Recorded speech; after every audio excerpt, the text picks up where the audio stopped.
Hello friends, welcome to our YouTube channel your BSc guide. आज के इस video में हम बीएससी सेकेंड सेमेस्टर के केमिस्ट्री, जो कि हमारा यूनिट 3 है, जो कि केमिस्ट्री ऑफ न्यूक्लिक एसिड है, उसके मोस्ट इम्पॉर्टेंट क्वेश्चन के आंसर्स को डिस्कस करेंगे। केमिस्ट्री का syllabus, most important topic, unit, chapter मैंने ऑलरेडी चैनल पे करा दिया है। साथ ही साथ मैंने सारे यूनिट के यूनिट 1 से लेकर के यूनिट 8 तक सारे यूनिट के मोस्ट इम्पॉर्टेंट क्वेश्चन करा दिए हुए हैं। और जैसे कि मैंने आप लोगों से प्रॉमिस किया था कि मैं आप लोगों के लिए मोस्ट इंपॉर्टेंट क्वेश्चंस के आंसर्स भी प्रोवाइड करूंगी, तो वो भी मैं प्रोवाइड कर रही हूँ। मैंने यूनिट 1 जो कि केमिस्ट्री ऑफ कार्बोहाइड्रेट है, इसको बहुत ही डिटेल में पढ़ाया है। साथ ही साथ इसमें सारे मोस्ट इंपॉर्टेंट क्वेश्चंस के आंसर्स भी करवाए हुए हैं। फिर उसके बाद जो हमारा नेक्स्ट यूनिट था, जो कि मैंने बताया था मोस्ट इंपॉर्टेंट नेक्स्ट यूनिट जो है वो था सिंथेटिक डाइज। इसके भी मैंने आप लोगों को क्वेश्चंस भी प्रोवाइड किए हैं और इसको डिटेल में समझा करके इसका आंसर्स भी प्रोवाइड किया है। ये दोनों वीडियो वन शॉट में मिल जाएगा, तो आप बीएससी सेकेंड सेमेस्टर केमिस्ट्री के प्लेलिस्ट के थ्रू आप ये सारी वीडियोस देख सकते हैं। आप लोग इम्पॉर्टेंट क्वेश्चन वाली वीडियो ज़रूर देखिएगा। साथ ही साथ मैंने आप लोगों को इम्पॉर्टेंट यूनिट, टॉपिक, चैप्टर्स बताया हुआ है ना, तो वो भी देखिएगा, तभी आप लोगों को समझ में आएगा। मैं आप लोगों को इम्पॉर्टेंट इसीलिए कराती हूँ ताकि आप लोग कम टाइम में भी थोड़ा सा पढ़ के भी एग्ज़ाम में बहुत अच्छा स्कोर कर सके। तो आज का जो हमारा वन शॉट रहने वाला है वो केमिस्ट्री का यूनिट 3 है, जो कि केमिस्ट्री ऑफ न्यूक्लिक एसिड है। मैं आप लोगों को सारे इंपॉर्टेंट क्वेश्चंस कराऊंगी, तो आप लोग कॉपी पेन लेके बैठिएगा और साथ ही साथ मेरे साथ नोट डाउन करते हुए चलिएगा, नोट्स बनाते हुए चलिएगा। और मैं कहती हूँ ना कि एग्ज़ाम के टाइम पे काफ़ी ज़्यादा नोट्स इंपॉर्टेंट होते हैं, बहुत ही ज़्यादा यूज़फुल होंगे। तो आप लोग देखिएगा, जब एग्ज़ाम आएंगे ना तो आप लोग बस रिवीजन करेंगे, तुरंत आपका सब कुछ हो जाएगा। तो इसीलिए मैं कहती हूँ नोट्स बनाते हुए चलिए। तो स्टार्ट करते हैं अपना चैप्टर।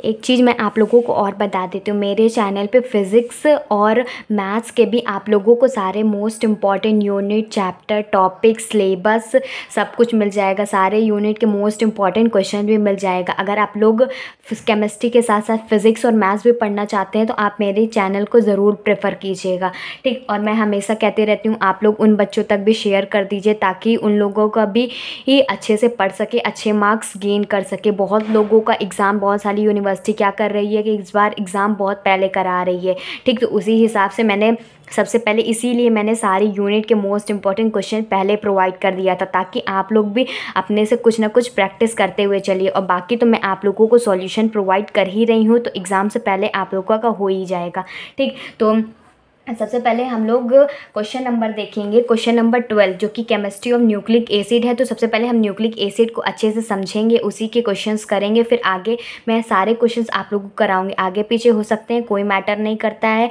लेकिन एक सीक्वेंस में होने चाहिए, एक पूरा टॉपिक में होना चाहिए। इसीलिए मैं आप लोगों को स्टार्ट कर रही हूँ। देखिए, आप लोग ये सारे क्वेश्चन जा करके देख भी सकते हैं। क्वेश्चन नंबर 12 था हमारा, व्हाट आर न्यूक्लिक एसिड, क्या होता है, mention their 2 important function. Nucleic acid क्या होता है, उसके इंपॉर्टेंट फंक्शन को बताना है।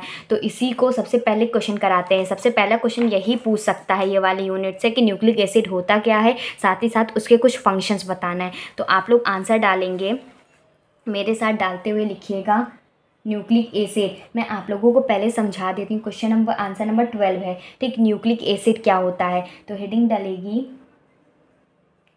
Nucleic acid. न्यूक्लिक एसिड क्या होता है, ये एक बाई मॉलिक्यूल्स होता है जो कि लिविंग सेल के न्यूक्लियस में पाया जाता है। देखिए, ये हमारा कोई लिविंग सेल है, जीता जागता सेल है, हमारी बॉडी का सेल हो सकता है, एनिमल सेल हो सकता है। ये क्या है, हमारा सेल है, ठीक। इसके अंदर न्यूक्लियस होगा, हम लोगों ने पहले से पढ़ा है। तो इसके अंदर जो पाया जाता है वो होता है न्यूक्लिक एसिड। ये हमेशा बाई मॉलिक्यूलर होता है, ठीक। और सबसे पहले इसने एक फ्राइडरिच मिक्सचर नाम के एक साइंटिस्ट थे जिसने इसको डिस्कवर किया था। एक पस सेल्स थे, ठीक। एक सेल ना, उसका नाम था पस सेल, उसके न्यूक्लियाई के अंदर से इसको निकाला गया था, जो फ्राइडरिच मिक्सचर साइंटिस्ट थे। इसीलिए इसका नाम, देखिए, न्यूक्लियाई से निकाला गया ना, इसके न्यूक्लियस से निकाला गया, इसीलिए इसका नाम न्यूक्लिक एसिड पड़ गया है, ठीक।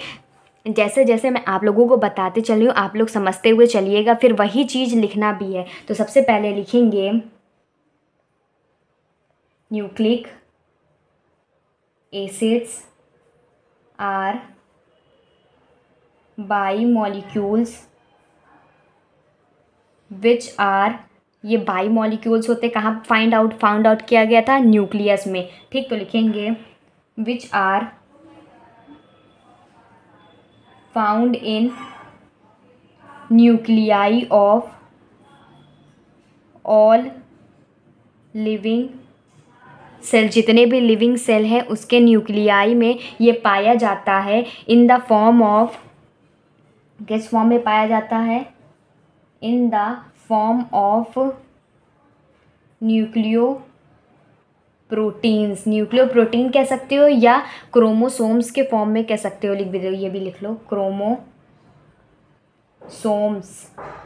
देखो एक बार फिर से मैं आप लोगों को समझा देती हूँ। कोई एक लिविंग सेल है, इसके अंदर जो न्यूक्लियस होगा, उसके अंदर, न्यूक्लियस के अंदर न्यूक्लियो प्रोटीन या क्रोमोसोम में जो पाया जाने वाला सब्सटेंस होगा वही हमारा न्यूक्लिक एसिड कहलाया जाएगा।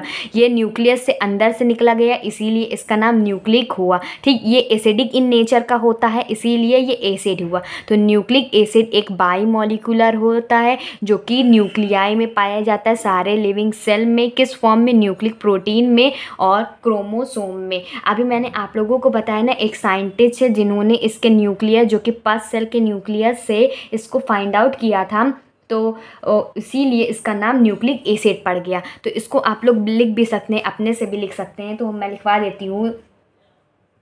इन 1869 फ्रीडरिच मिक्सचर, एमसीक्यूज में भी क्वेश्चन पूछ सकता है कि 1859 में जो फ्रीडरिच मिक्सचर थे, discovered nucleic acid in the पस, PUS है, ठीक, पस सेल। ठीक, पस सेल के अंदर से पाया गया, discovered nucleic acid in the pus cell of their nuclei, pus cell के न्यूक्लियाई के अंदर से जो ये पाया गया था वो न्यूक्लिक एसिड था, इसीलिए इसका नाम भी न्यूक्लिक एसिड पड़ गया। ठीक, अब ये न्यूक्लिक एसिड जो है ये 2 टाइप के होते हैं। इसमें क्वेश्चन में भी देखिए पूछा गया है ना कि न्यूक्लिक एसिड क्या होता है, मैंने आप लोगों को बता दी। अगर इसमें टाइप्स भी पूछा जाता तब भी आप लोग लिख लीजिएगा। तो न्यूक्लिक एसिड जो होते हैं 2 टाइप के होते हैं, एक DNA होता है और एक RNA होता है। जब मैं आप लोगों को DNA और RNA कराऊंगी तो बहुत अच्छे से समझाऊंगी। पहले इतना लिख लीजिए, न्यूक्लिक एसिड 2 टाइप के होते हैं, एक DNA होता है, एक RNA होता है। DNA मतलब डिऑक्सी राइबो न्यूक्लिक एसिड और RNA मतलब राइबो न्यूक्लिक एसिड। लिख भी देती हूँ, उसका फुल फॉर्म काफ़ी बार पूछ लिया करता है, डिऑक्सी राइबो न्यूक्लिक एसिड। ठीक, और ये क्या है, राइबो न्यूक्लिक एसिड, RNA हो गया। ठीक, ये इसके टाइप्स हो गया न्यूक्लिक एसिड में। अब इसमें फंक्शंस भी पूछा गया था कि ये जो न्यूक्लिक एसिड का फंक्शन क्या होता है। तो ये इसमें 2 टाइप के होते हैं, DNA और RNA के फॉर्म में होता है। तो जो DNA का काम होता है, जैसे कि कैरेक्टरिस्टिक्स को एक जनरेशन से अनदर जनरेशन में ट्रांसफ़र करना। मतलब जैसे कि होता नहीं कि फादर का DNA बेबी के DNA के अंदर आ जाता है ना, फादर का DNA अपने सन के DNA के अंदर आ जाता है, फिर डॉटर के अंदर भी रहता है। तो वही चीज़ है कि ये हेरिडिटी ट्रांसफ़र करता है, हेरिडिटी कैरेक्टर को, जो इनमें गुण होगा वो कुछ ना कुछ गुण इनके अंदर भी आ जाएगा, कुछ ना कुछ डॉटर के अंदर भी आ जाएगा। तो यही का काम होता है DNA का। और जो DNA और RNA किस लिए रिस्पॉन्सिबल होते हैं, प्रोटीन का सिंथेसिस करते हैं। जैसे कि देखिए ये फादर है हमारे, इनके अंदर कुछ ना कुछ कैरेक्टरिस्टिक्स आ गई तो ये DNA का काम हो गया। ठीक, तो RNA और DNA का दोनों का काम क्या होता है कि ये इनको कुछ प्रोटीन्स देते हैं, कुछ ग्रोथ में, मेंटेनेंस में हेल्प करते हैं। तो वही हमारा न्यूक्लिक एसिड के फंक्शन में हम लोग लिख सकते हैं। तो हेडिंग डालेंगे इंपॉर्टेंट फंक्शंस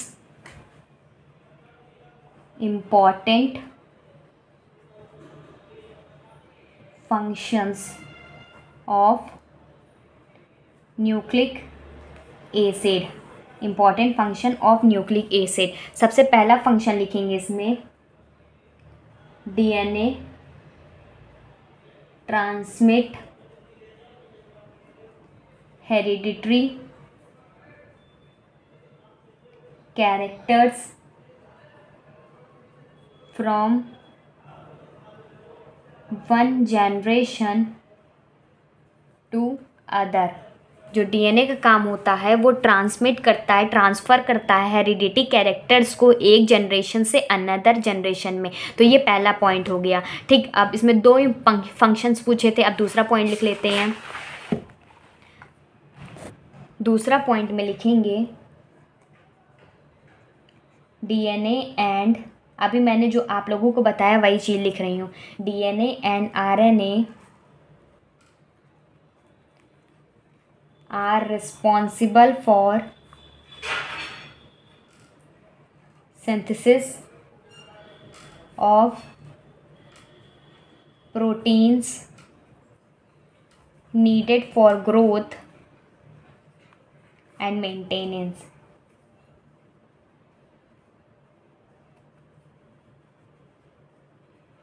ठीक, डीएनए और जो आरएनए होते हैं वो रिस्पॉन्सिबल होते हैं कि प्रोटीन का सिंथेसिस कैसे हो, कैसे ग्रोथ होना है, कैसे उसका मेंटेनेंस होना है।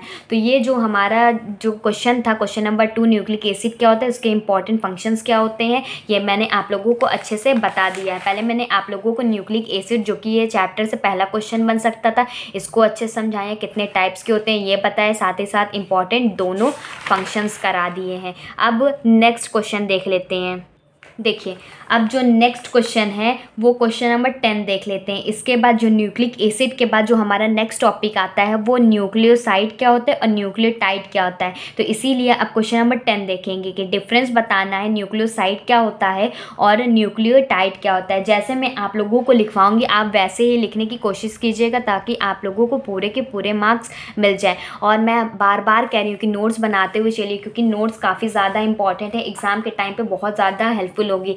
अगर आप लोगों को स्क्रीनशॉट लेने में प्रॉब्लम होती है तो आप वीडियो को पॉज कर लीजिए, मेरे साथ लिखते हुए चलिए, क्योंकि आप उसी टाइम लिखते हुए चलेंगे, नोट्स बनाते हुए चलेंगे तो आपके माइंड में बातें रिमेंबर रहेंगी। ठीक, तो अब देख लेते हैं हमारा आंसर नंबर 10। आंसर नंबर 10, एक साइड लिखेंगे न्यूक्लियोसाइड, बी से लाइन, फिर न्यूक्लियोटाइड। ठीक, न्यूक्लियोसाइड क्या होता है और न्यूक्लियोटाइड क्या होता है। सबसे पहले इसमें पहला पॉइंट लिखेंगे nucleoside contains only base and sugar molecule. Nucleoside में क्या होता है, एक बेस होता है और एक शुगर का मॉलिक्यूल होता है। ठीक, और इसमें लिखेंगे पहला point nucleotide contains 3 basic components of nucleic acid. देखो, न्यूक्लियोटाइड में क्या होता है, 3 बेसिक कंपोनेंट पाए जाते हैं न्यूक्लिक एसिड के। कौन कौन से बेसिक कंपोनेंट होते हैं, that is phosphoric acid group पाया जाता है, फॉस्फोरिक एसिड ग्रुप पाया जाता है, और एक पेंटोज शुगर पाया जाता है, पेंटोज शुगर पाया जाता है, और एक नाइट्रोजीनियस बेस पाया जाता है। ठीक, इसमें क्या होता है, सिर्फ एक बेस होता है और एक शुगर का मॉलिक्यूल होता है। इसमें क्या होता है, 3 बेसिक कंपोनेंट होते हैं न्यूक्लिक एसिड का। फॉस्फोरिक एसिड ग्रुप पाया जाता है, पेंटोज शुगर होता है और नाइट्रोजनस बेस होता है। अब इसका स्ट्रक्चर देख लेते हैं कैसे बनेगा। ठीक, ये जो शुगर का मॉलिक्यूल होता है ऑक्सीजन,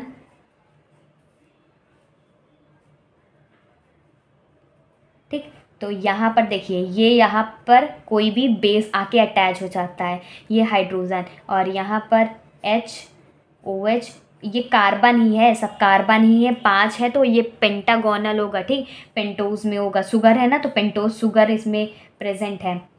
ठीक, और यहाँ पर जो है इसमें एक बेस और एक शुगर का मॉलिक्यूल होता है, तो यहाँ पर होता है CH2OH, और यहाँ पर H। ये क्या है, ये पूरा एक शुगर का मॉलिक्यूल है। ठीक, ये पूरा एक शुगर का मॉलिक्यूल है जिसमें बेस प्रेजेंट है और शुगर प्रेजेंट है। तो ये न्यूक्लियोसाइड का स्ट्रक्चर हो गया। क्या है ये, न्यूक्लियोसाइड का स्ट्रक्चर है। ठीक, इसमें क्या होता है, 3 बेसिक कंपोनेंट होते हैं। क्या क्या, फॉस्फोरिक एसिड का ग्रुप प्रेजेंट होता है, बेस पेंटोज शुगर प्रेजेंट होता है, नाइट्रोजनस बेस होता है। तो इसका स्ट्रक्चर देख लेते हैं। सबसे पहले हम लोग पेंटोज शुगर बनाएंगे।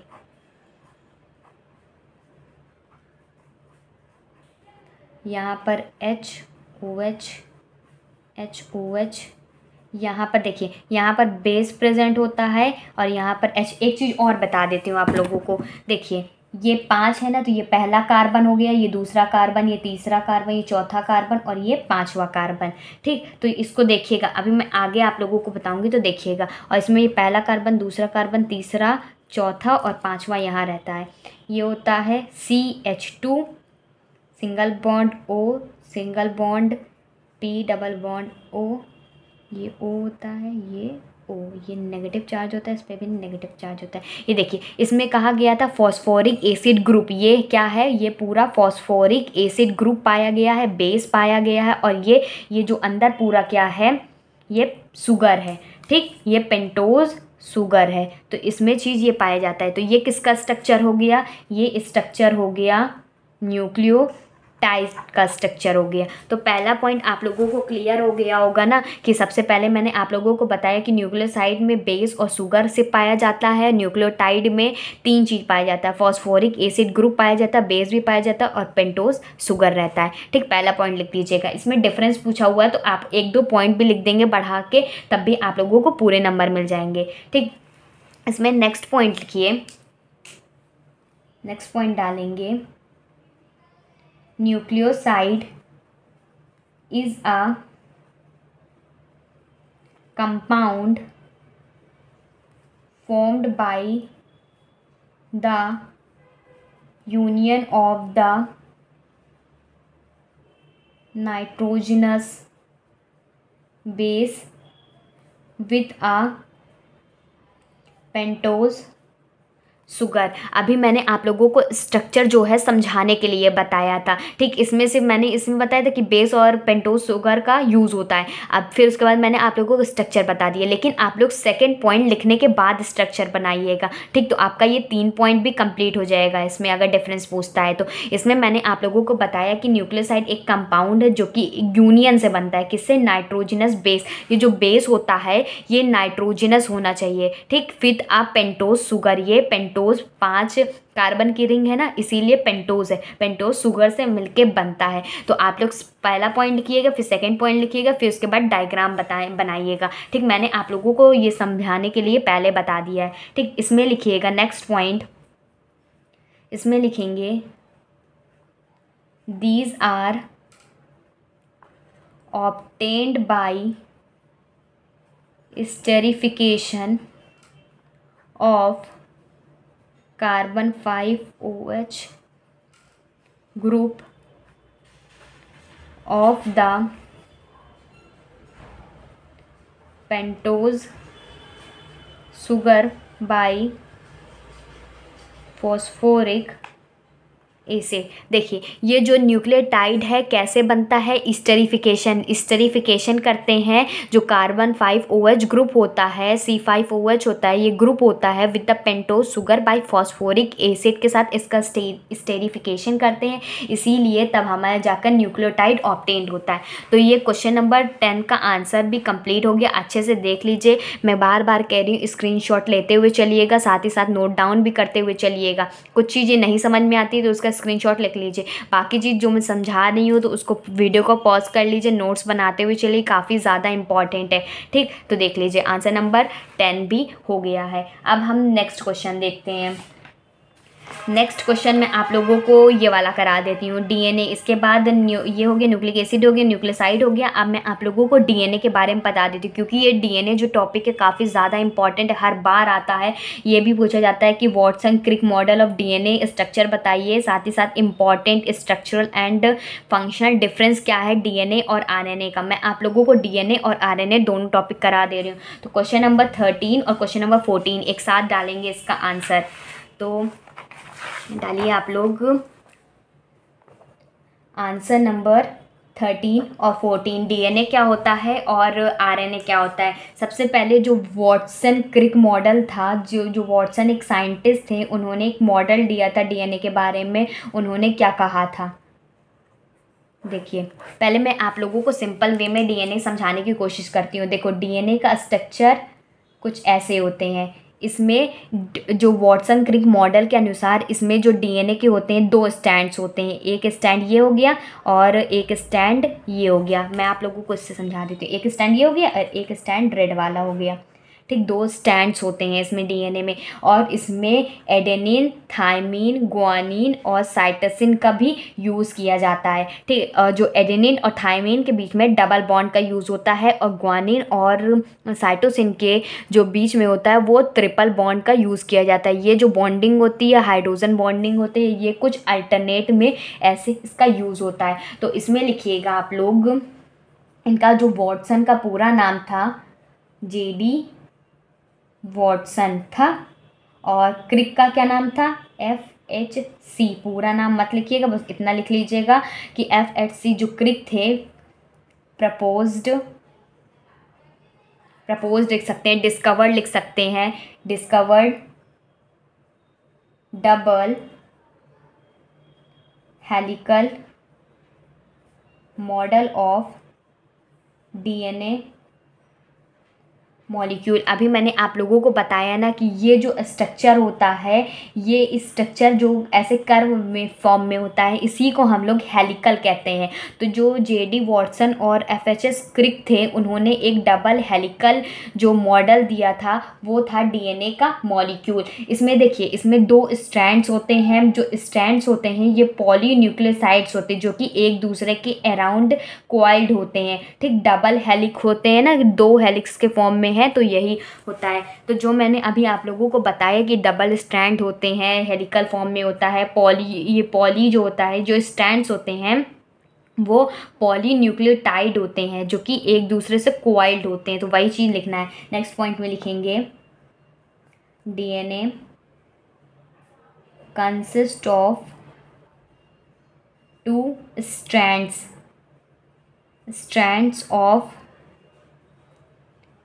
polynucleotides coiled around each other in form of a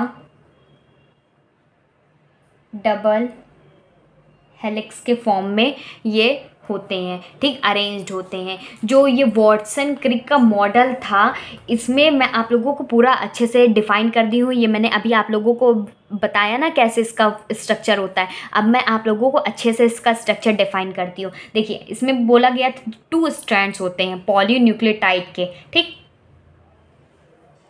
एक ये स्ट्रैंड ले लेते हैं, बड़ा बड़ा ले लेते हैं ताकि आप लोगों को समझाने में आसानी हो, ठीक। और एक स्ट्रैंड ये ले लेते हैं।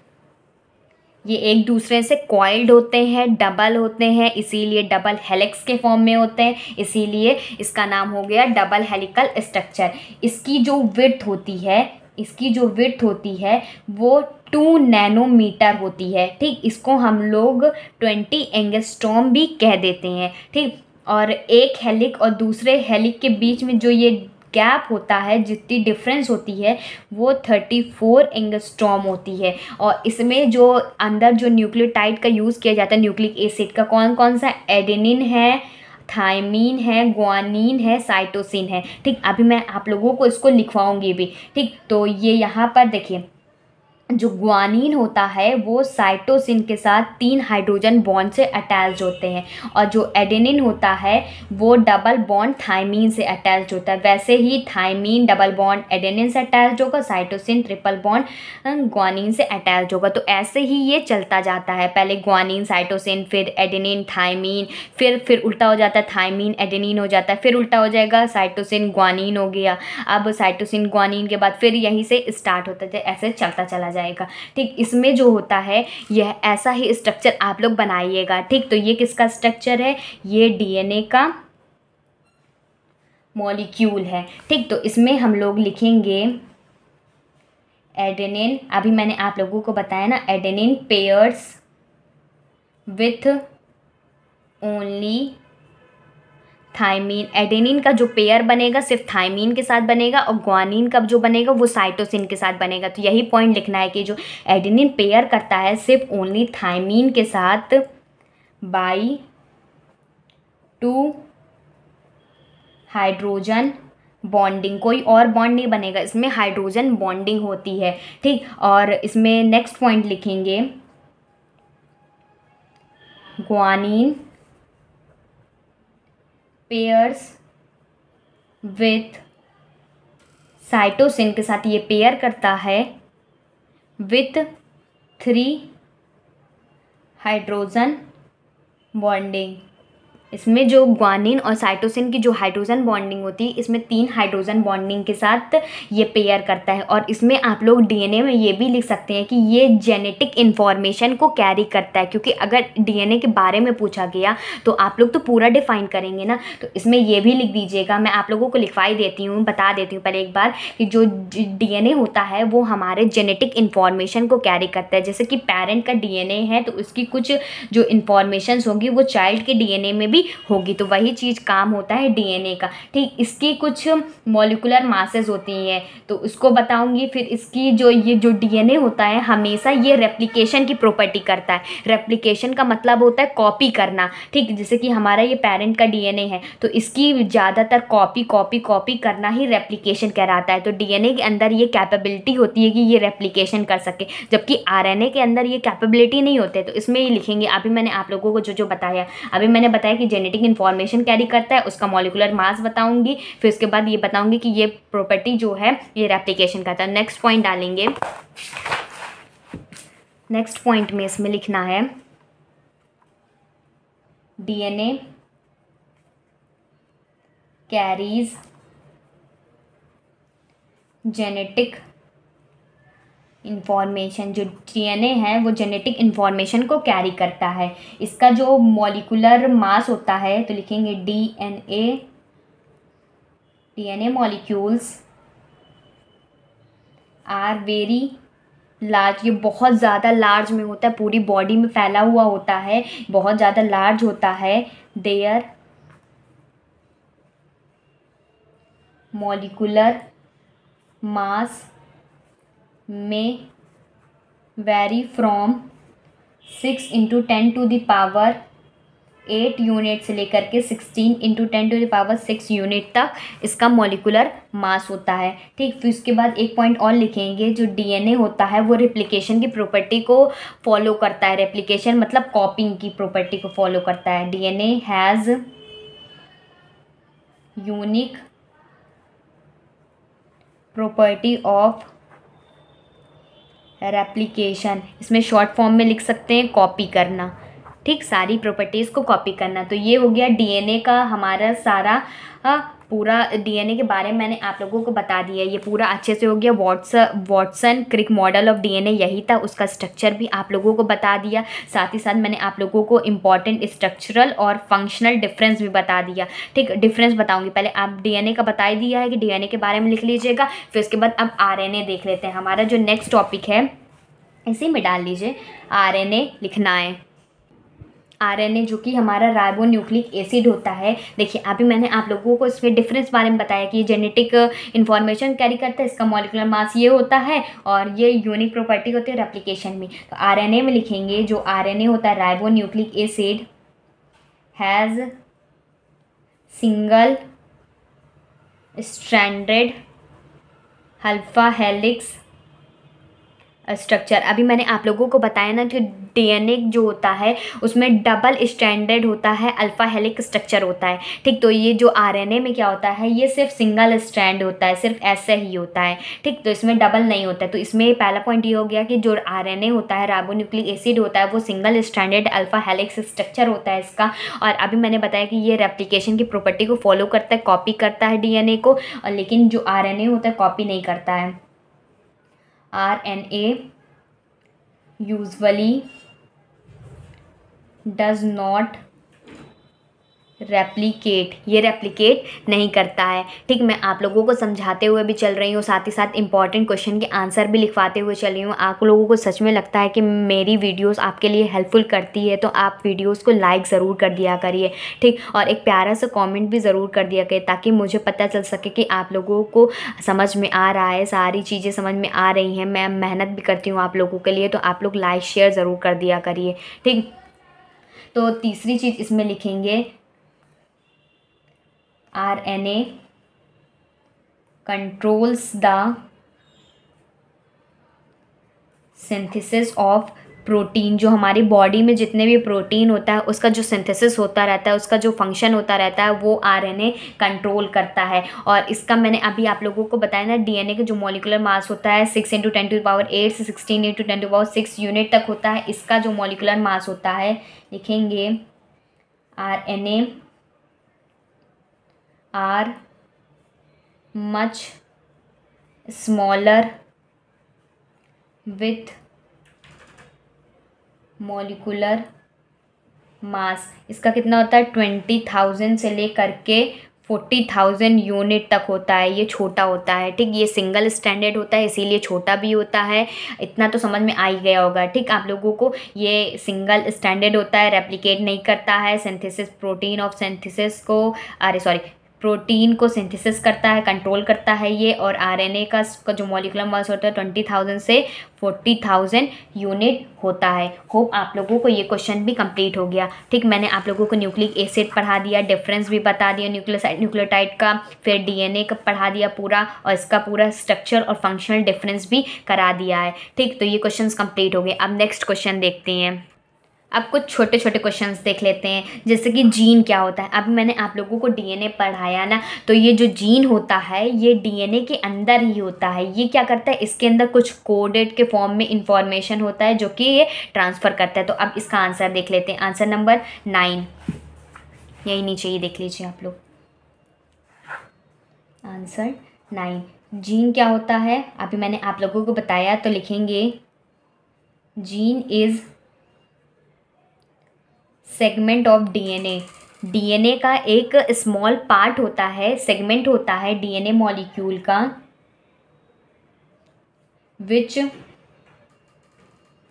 which codes for a specific protein और पॉलीपेप्टाइड।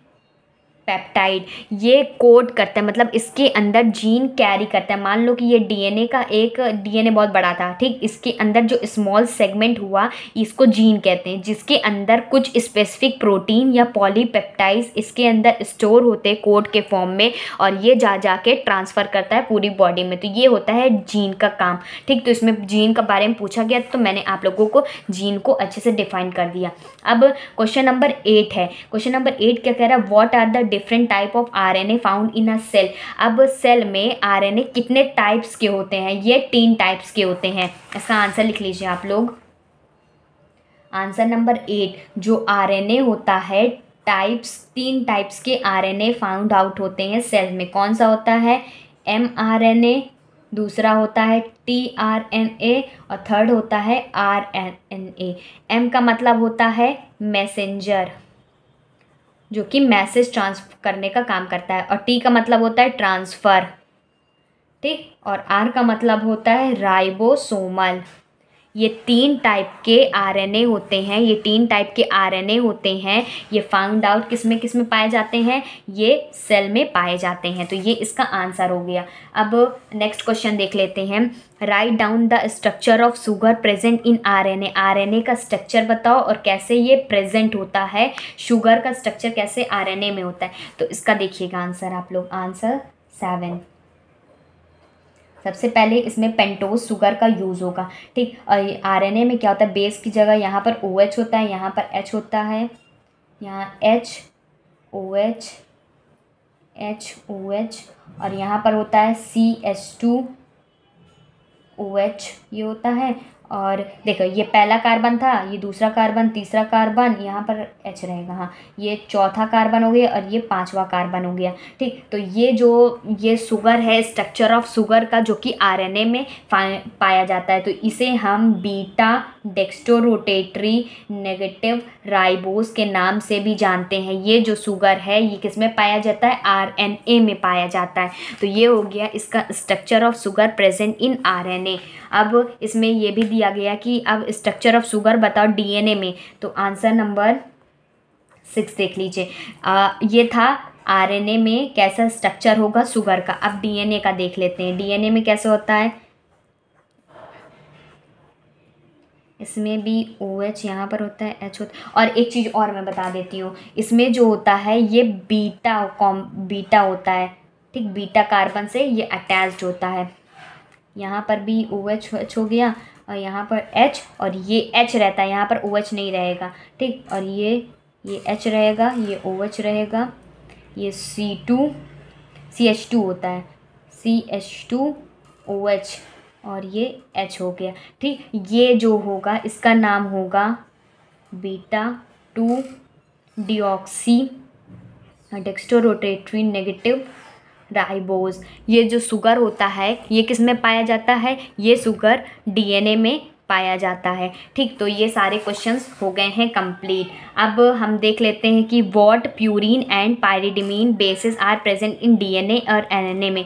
जो प्यूरिन और पायरिडीन बेस होते हैं, डीएनए में कौन सा प्यूरिन और पायरिडीन बेस फाइंड आउट होता है, मतलब क्या पाया जाता है, और आरएनए में क्या होता है। तो इसका आंसर देख लेते हैं। आंसर नंबर कौन सा था, 5 था, ठीक। तो सबसे पहले पायरिमिडीन बेस देख लेते हैं।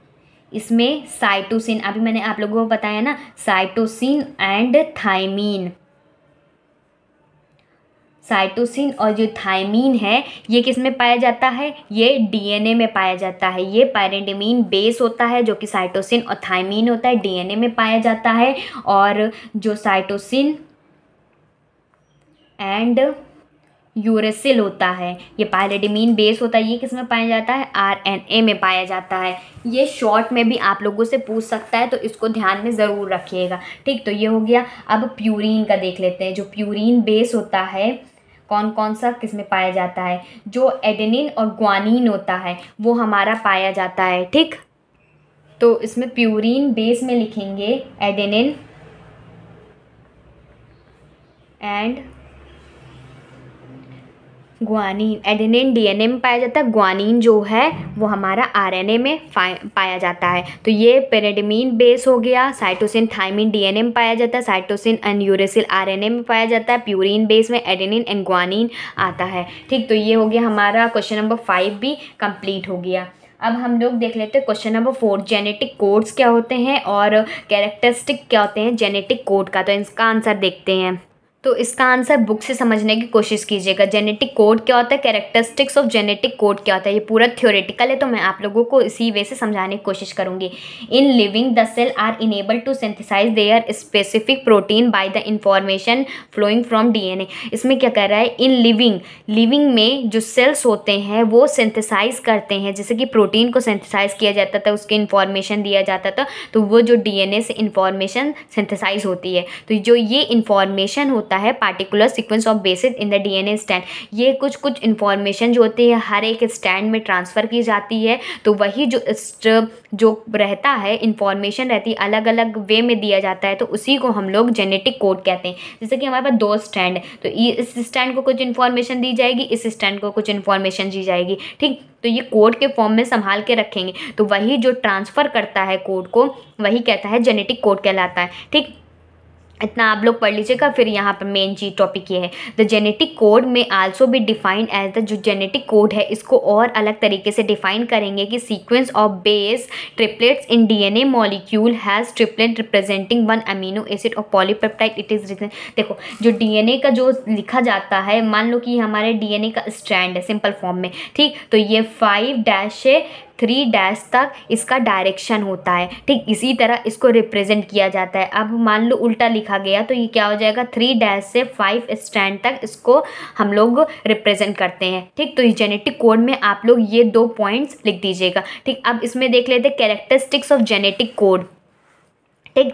कैरेक्टरिस्टिक्स ऑफ जेनेटिक कोड में देख लेते हैं। Genetic code of DNA has following characteristic. Triplet nature, triplet nature मैंने आप लोगों को बताया कि 3 बेसिस का फाइंड आउट होना, नाइट्रोजनस बेस। देखो the genetic code is a triplet, triplet का मतलब ही होता है 3, इसमें 3 कोड होते हैं, 3 एडजेसेंट बेस होते हैं जिन्हें हम लोग कोडोन कहते हैं। कोडोन क्या होता है, 3 बेस का सीक्वेंस होता है। कौन सा बेस होता है, नाइट्रोजनस बेस का, 3 नाइट्रोजनस बेस का सीक्वेंस होता है, उसी को हम लोग कोडोन कहते हैं। ट्रिपलेट नेचर का होता है, इसमें जो होता है 3 बेस के फॉर्म होता है, जो पहला और सेकंड एंड थर्ड बेस जो रिप्रेजेंट करता है 5' to 3' डायरेक्शन को। नेक्स्ट इसमें कैरेक्टरिस्टिक है no overlapping, the adjacent codon do not overlap. इसमें जो नाइट्रोजनस बेस होते हैं, 3 अलग अलग बेस होते हैं, तो वो जो कोडोन होते हैं तीनों बेस जो होते हैं ओवरलैप नहीं करते, एक दूसरे से ऊपर चढ़ते नहीं हैं। They do not share any base, कोई भी बेस एक दूसरे से शेयर नहीं करते। Each single base is a part of only 1 codon, हर एक सिंगल बेस एक कोडोन का पार्ट होता है। नो पंक्चुएशन, नो पंक्चुएशन मतलब कोई भी गैप नहीं होता, उन तीनों ट्रिपलेट के बीच में कोई भी पंक्चुएशन मार्क नहीं होता, कोई भी कॉमा नहीं होता है। फिर यूनिवर्सलिटी क्या है, जेनेटिक कोड इज़ यूनिवर्सल, मतलब कि a given codon in a DNA and mRNA, अभी मैंने बताया ना कि जो मैसेंजर आरएनए होता है specifies the same amino acid in the protein synthesis system of all the organism. फिर क्या है, degeneracy, the genetic code is degenerate, फिर से जनरेट होता है, ठीक। It lack specificity and 1 amino acid has more than 1 code, triplet होता है जिसमें से methionine and tryptophan have the single triplet code होता है इसमें।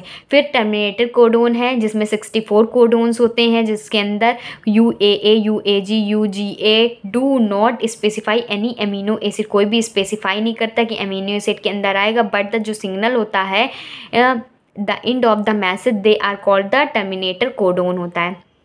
फिर इसके अंदर इनिशिएशन कोडोन क्या होता है, the codon AUG is called the initiation और स्टार्ट कोडोन, ये स्टार्टिंग का कोडोन होता है as it begin the synthesis of polypeptide chain, मतलब ये काम करता है पॉलीपेप्टाइड चेन का सिंथेसिस करता है।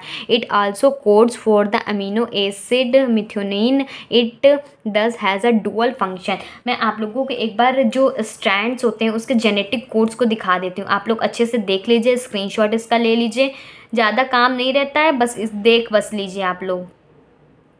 देखिए ये सारे हमारे जेनेटिक कोड्स होते हैं, आप लोग जेनेटिक कोड में उसके डिफिनीशन लिखिएगा और उसके कैरेक्टरिस्टिक्स को लिख दीजिएगा, ठीक। अब नेक्स्ट क्वेश्चन हम देख लेते हैं। नेक्स्ट क्वेश्चन हमारा आता है 2। नेक्स्ट क्वेश्चन देख लेते हैं 2 है, डिफाइन रेप्लिकेशन। अभी मैंने आप लोगों को बताया ना, रेप्लिकेशन का मतलब ही होता है कॉपी करना, और describe procedure of DNA replication. ये पूरा अच्छे से प्रोसीजर है, पूरा थ्योरेटिकल पोर्शन है, तो मैं आप लोगों को बुक से दिखा देती हूँ, इसको मैंने आप लोगों को समझा भी दिया हुआ है। देखो एक बार और अच्छे से पहले कॉपी में समझा देती हूँ आप लोगों को इसका आंसर, फिर बाकी तो आप स्क्रीनशॉट तो ले ही लेंगे।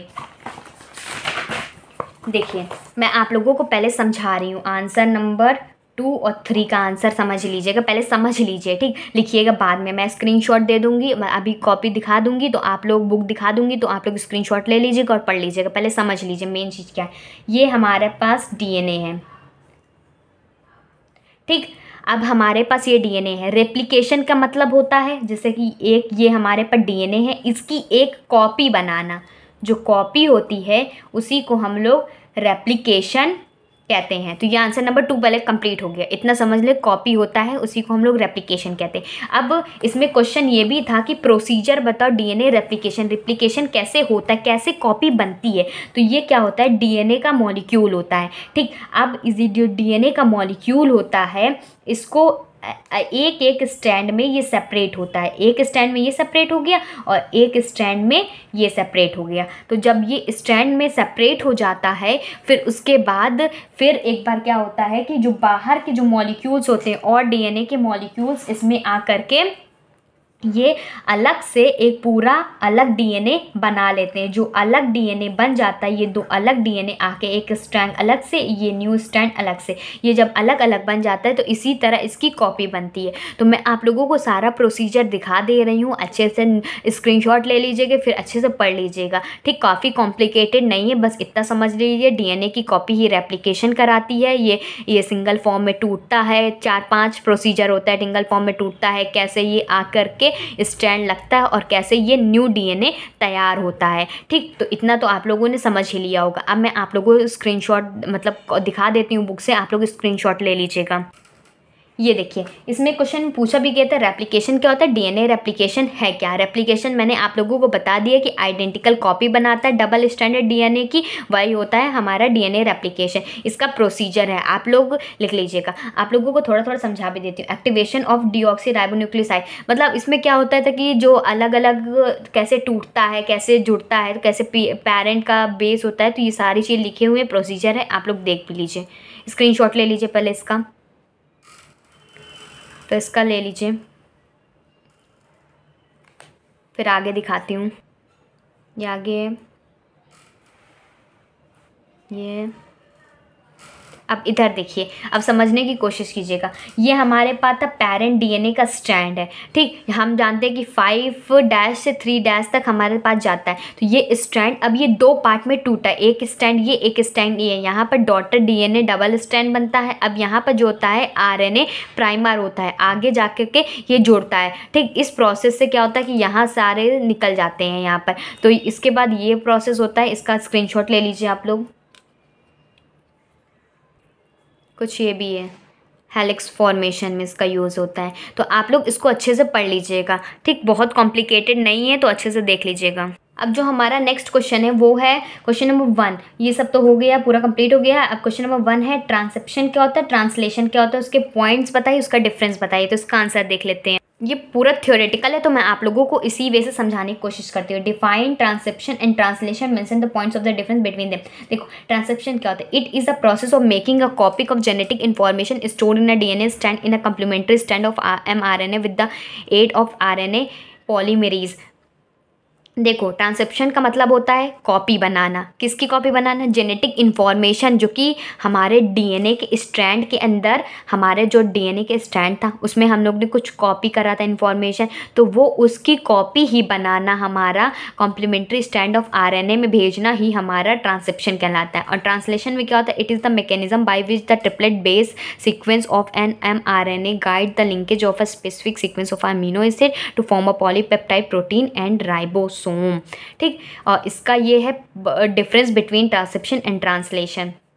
देखो, it is the first step in gene expression. ये पहला स्टेप होता है, मतलब पहले ही स्टेप में कंप्लीट हो जाने वाला ये प्रोसेस होता है। ये 2 स्टेप में कंप्लीट हो जाने वाला होता है। ये क्या होता है, transcription synthesize RNA copies from DNA, DNA से आरएनए की कॉपीज़ बनाता है। ये क्या करता है, ये सिंथेसाइज करता है प्रोटीन को आरएनए कॉपीज़ में। फिर ये क्या करता है, transcription take place in the nucleus of the cell, मतलब जो सेल के न्यूक्लियस में होता है ये उसके अंदर होता है। और ये कहाँ पर होता है, take place in the cytoplasm of the cell, cell के साइटोप्लाज्म में होता है। ये कहाँ होता है, transcription uses RNA polymerase enzyme to make copy of RNA from DNA. वही चीज़ कह रहा है कि आरएनए पॉलीमरेज एंजाइम का यूज़ करके ये कॉपी बनाता है। इसका किसका यूज़ करता है, ये राइबोसोम्स का यूज़ करके प्रोटीन का सिंथेसिस करता है आरएनए को ट्रांसक्रिप्ट करने में। It produces several copies of functional RNA, ये बहुत सारे आरएनए की फंक्शनल कॉपीज़ बनाता है। ये क्या प्रोड्यूस करता है, प्रोटीन को प्रोड्यूस करता है। How the only mRNA is involve, मतलब कितना mRNA इन्वॉल्व होगा ये बताता है। यह बताता है, क्या बताता है, mRNA, tRNA, rNA कितना इसमें इन्वॉल्व हो रहा है। और ट्रांसक्रिप्शन में क्या होता है, इनहेरिटेड बाय द एंटीबायोटिक रिफाम्सिन होता है और ये होता है translation can be inhabited by the antibiotic tetracycline. ठीक, होप आप लोगों को सारे क्वेश्चंस के आंसर्स मिल ही गए हैं। मैं आप लोगों को सारे इंपॉर्टेंट क्वेश्चंस के आंसर प्रोवाइड कर दी हूँ और काफ़ी छोटा यूनिट है तो आप लोगों को समझ में ज़रूर आया होगा। ठीक, अब नेक्स्ट जो वीडियो रहेगी मेरी उसमें मैं आप लोगों को और भी चैप्टर्स के मोस्ट इंपॉर्टेंट क्वेश्चंस के आंसर्स प्रोवाइड करूँगी। मैं वन शॉट में देने की कोशिश कर रही हूँ ताकि आप लोगों का जल्द से जल्द कवर हो जाए। बाकी मैं फिजिक्स भी है, मैथ्स भी है, मैं आप लोगों को सब कुछ प्रोवाइड कर रही हूँ। तो आप लोगों को सच में वीडियो अच्छा लगता है, यूज़फुल लगता है, सच में यूज़फुल लगता है और आप लोगों को हेल्प मिलती है तो आप लोग लाइक ज़रूर कर दिया करिए और कमेंट में ज़रूर लिख दिया करिए कि हाँ हेल्प होती है आप लोगों की। और उन बच्चों तक भी शेयर कर दीजिए जिन बच्चों को बहुत ज़्यादा ज़रूरत है, उनका एग्ज़ाम भी क्लोज आने वाला है तो आप लोग ज़्यादा से ज़्यादा शेयर ज़रूर कर दीजिए। तो मिलते हैं अपनी अगली वीडियो में। नेक्स्ट वीडियो में आप लोगों को और भी यूनिट्स के मोस्ट इंपॉर्टेंट क्वेश्चंस कराने वाली हूँ। तब तक के लिए आप सबसे पहले एक बात नोट डाउन कर लीजिए, आप वीडियो को स्किप बिल्कुल भी मत किया करिए। मैं आप लोगों को बीच बीच में इंपॉर्टेंट इन्फॉर्मेशन भी प्रोवाइड करती रहती हूँ, वो मिस हो जाएगी तो आप लोग क्या करेंगे। ठीक, तो मैं समझाते जाती हूँ, उसी वे से बताते जाती हूँ। आप लोग शाम को 6 बजे एक्टिव ज़रूर रहा करिए। शाम को 6 बजे मेरी वीडियो आती है।